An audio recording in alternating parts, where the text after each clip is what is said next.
Hi friends, welcome to Surya's kitchen. இன்றைக்கி வீடியோவில் ஒரு கப் ரவை வச்சு சூப்பராக ஒரு 10 நிமிஷத்தில் டேஸ்டியான ரவை பணியாரம் எப்படி செய்கிறதுன்னு தாங்க பார்க்க போகிறோம். இது ஈவினிங் டைம் காஃபியோடு சாப்பிட்றதுக்கு ரொம்ப நல்லாயிருக்கும். வாங்க எப்படி செய்கிறதுன்னு பார்க்கலாம். இப்போ இது செய்கிறதுக்கு முதல்ல ஈரமில்லாத ஒரு மிக்சர் ஜாரில் ஒரு கப் அளவுக்கு ரவை போட்டுக்கலாம். இதுக்கு நீங்கள் எந்த ரவை வேணாலும் பயன்படுத்தலாம். நான் இன்றைக்கி சின்ன ரவை தான் எடுத்திருக்கேன், வறுக்காத ரவை தான். இப்போ இதை மிக்சியில் ஒரு நிமிஷம் நல்ல பவுடர் ஆகிற அளவுக்கு அரைச்சி எடுத்துக்கோங்க. இப்போ இது இருக்கட்டும். இப்போ அடுப்பில் ஒரு சின்ன பாத்திரம் வச்சுட்டு நம்ம எந்த கப்பில் ரவை எடுத்தோமோ அதே கப்பில் 3/4 கப் அளவுக்கு உருண்டை வெல்லத்தை பொடி பண்ணி சேர்த்துக்கோங்க. இப்போ இது கூடவே அதே கப்பால் 1/2 கப் அளவுக்கு தண்ணி விட்டுக்கோங்க. இப்போ இந்த வெல்லத்தை நம்ம கரைச்சி எடுத்துக்கலாம். இது நல்லா கரைஞ்சி வரட்டும். இது நல்லா முழுமையாக கரைஞ்சதும் இப்போ அடுப்பை ஆஃப் பண்ணிவிட்டு இதை எடுத்து வச்சுக்கோங்க. இப்போ நம்ம ஒரு பவுல் எடுத்துக்கலாம். இதில் நம்ம அரைச்சி வச்சுருந்த ரவையை போட்டுக்கலாம். இப்போ இது கூடவே ஒரு 1/2 கப் அளவுக்கு கோதுமை மாவு போட்டுக்கலாம். கூட 1/4 டீஸ்பூன் அளவுக்கு உப்பு, கொஞ்சமாக வாசனைக்கு ஏலக்காய் தூள் போட்டுட்டு இது எல்லாத்தையும் சேர்த்து நல்லா கலந்து விட்டுக்கலாம்.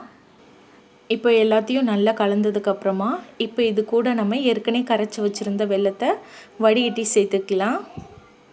மொத்த தண்ணியும் சேர்த்துக்கோங்க. அப்படியே நீங்கள் சூடாக இருக்கும்போதே சேர்த்துக்கலாம். இப்போ எல்லாத்தையும் சேர்த்துட்டு நல்லா கலந்து விட்டுக்கலாம். இப்போ கலந்து விடும்போது பார்த்திங்கன்னா மாவு அதிகமாகவும் தண்ணி கம்மியாகவும் இருக்குது. இப்போ நம்ம இது கூட ஒரு 1/2 கப் அளவுக்கு பால் சேர்த்துக்கலாம். காய்ச்சி ஆற வச்ச பால் சேர்த்துக்கலாம். நீங்கள் பாலுக்கு பதிலாக தண்ணி சேர்த்து கூட கலந்துக்கலாம். பால் சேர்க்கும்போது பணியாரம் இன்னும் கொஞ்சம் டேஸ்ட்டாகவும் இருக்கும், அதே மாதிரி சாஃப்டாகவும் வரும். இப்போது 1/2 கப் அளவுக்கு பால் எடுத்ததில் ஒரு 1/4 கப் சேர்த்துருக்கோம். கலந்துட்டு நம்ம தேவைப்பட்டால் சேர்த்துக்கலாம். இப்போ மீதி இருக்க பாலும் சேர்த்து நல்லா கலந்து விட்டுக்கலாம். மொத்தம் 1/2 கப் அளவுக்கு பால் சேர்த்துருக்கோம். இப்போ இதில் இன்னும் ஒரு 1/4 கப் பால் சேர்த்துக்கலாம். மொத்தம் 3/4 கப் அளவுக்கு பால் சேர்த்துருக்கோம். இப்போ இதை நல்லா கலந்து விட்டுக்கலாம். கட்டிகள் இல்லாமல் நல்லா கலந்துட்டு இப்போ இதை மூடி போட்டு ஒரு 5 நிமிஷம் மட்டும் நம்ம மூடி வச்சிடலாம். ஒரு 5 நிமிஷம் மூடி வச்சுட்டு இப்போ இது கூட ஒரு 1/4 டீஸ்பூன் அளவுக்கு ஆப்ப சோடா சேர்த்துக்கோங்க. கூடவே கொஞ்சமாக பால் சேர்த்துக்கோங்க. இப்போ ரவை கொஞ்சம் திக்காக இருக்கும், அதனால் கொஞ்சமாக பால் சேர்த்து ஒரு தோசை மாவு பதத்துக்கு கரைச்சி எடுத்துக்கோங்க. இப்போ மாவு பார்த்திங்கன்னா இந்த பதத்தில் தான் இருக்கணும் பணியாரம் ஊற்றுறதுக்கு. இப்போ மாவு ரெடி ஆயிடுச்சு. நம்ம பணியாரம் ஊற்றிடலாம். அதுக்கு அடுப்பில் ஒரு பணியாரக்கல்லை சூடு பண்ணிக்கோங்க. எல்லா குழிலையும் கொஞ்சமாக நெய் இல்லைன்னா எண்ணெய் விட்டுக்கோங்க. இப்போ மாவு எடுத்து ஒரு குழிலையும் நம்ம சேர்த்துக்கலாம். அந்த குழிக்கு அளவாக மாவை சேர்த்துக்கோங்க. அப்போ தான் நம்ம பணியாரம் திருப்பி போடும்போது நல்லா குண்டு குண்டாக வரும்.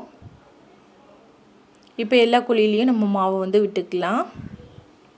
அடுப்பை மீடியம் ஃப்ளேம்லேயே வச்சுட்டு ஊற்றிக்கோங்க. அப்போ தான் பணியாரம் கரிஞ்சு போயிடாமல் நல்லா ஈவனாக வெந்து வரும். இப்போ எல்லா குழிலையும் மாவை விட்டுட்டு மூடி போட்டு ஒரு 30 செகண்ட் மட்டும் வேக வச்சுக்கலாம். இப்போ நம்ம பணியாரம் எல்லாத்தையும் இன்னொரு சைடு நம்ம திருப்பி விட்டுக்கலாம். ஒரு சைடு லேசாக செவந்து வந்ததும் இன்னொரு சைடு திருப்பி விட்டுக்கோங்க. திருப்பி விட்டுட்டு இன்னொரு சைடும் நல்லா வெந்ததும் நம்ம எடுத்துடலாம். ஸோ இது மாதிரி நம்ம எடுத்த மாவுக்கு பார்த்திங்கன்னா 1 கப் ரவை எடுத்தோம், 1/2 கப் கோதுமை மாவு எடுத்திருக்கோம். இதுக்கு பார்த்திங்கன்னா இது மாதிரி நீங்கள் 2 தடவை ஊற்றி எடுத்துகிட்டு எக்ஸ்ட்ராவாக இன்னும் உங்களுக்கு 2 பணியாரம் வரும்.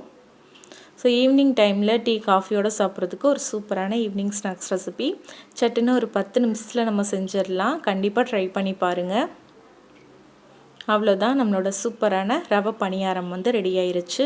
ரொம்ப சாஃப்டாக இருக்கும். நம்ம பால் ஊற்றி செஞ்சுருக்கிறதுனால கண்டிப்பாக இந்த மாதிரி ட்ரை பண்ணி பாருங்கள். ட்ரை பண்ணிவிட்டு எப்படி வந்ததுன்னு கமெண்ட்டில் சொல்லுங்கள். இந்த ரெசிபி உங்களுக்கு பிடிச்சிருந்தா லைக் பண்ணி ஷேர் பண்ணுங்கள். சப்ஸ்கிரைப் பண்ணலைன்னா மறக்காமல் சூர்யாஸ் கிச்சனை சப்ஸ்கிரைப் பண்ணிக்கோங்க. தேங்க்யூ.